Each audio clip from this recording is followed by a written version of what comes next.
విజయవాడలో జరిగిన హైందవ శంకరావం బహిరంగ సభకు కాకినాడ జిల్లా పిఠాపురం నియోజకవర్గం నుండి భారీ ఎత్తున ప్రజలు తరలివచ్చారు.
జై శ్రీరామ్, జై శ్రీరామ్, జై శ్రీరామ్, జై శ్రీరామ్.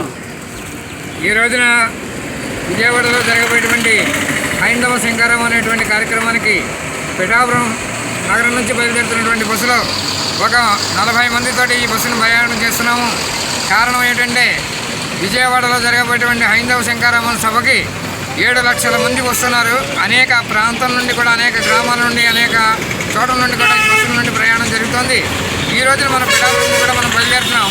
దీని ముఖ్య ఉద్దేశం ఏంటంటే హిందూ దేవాలయాలను మనం రక్షించుకోవాలి, హిందూ దేవాలయాల యొక్క రక్షణే మన యొక్క లక్ష్యం అనేటువంటి నినాదంతో మన యొక్క శంఖానాదాన్ని వినిపిస్తూ ఈ కార్యక్రమాన్ని మనం ప్రారంభించుకున్నాం.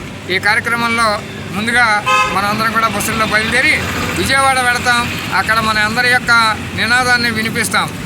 ఈనాడు హిందువులకు జరుగుతున్నటువంటి దాడులు, హిందూ దేవాలయాల్లో జరుగుతున్నటువంటి దాడుల్ని అరికట్టడానికి ప్రభుత్వం కూడా పూర్తిగా సహకరించాలని, మన దేవాలయాలకి స్వయం ప్రతిపత్తి కలగాలని కోరుకుంటూ, చట్టరీత్యా మనకి ఏదైతే అవసరం ఉందో అన్ని దేవాలయాలకి, ఏ మతస్థులకి లేనటువంటి చట్టము ఈ రోజున మనం హిందూ దేవాలయాలు మనకి దేవాదాయ ధర్మాదాయ శాఖ ఉంది, దాన్ని మాకు హిందువులకి అప్పచెప్పగలని అని మన ప్రభుత్వాన్ని మాత్రం అభ్యర్థన చేస్తున్నాం.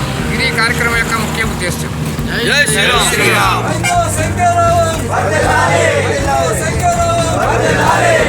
శంకరావం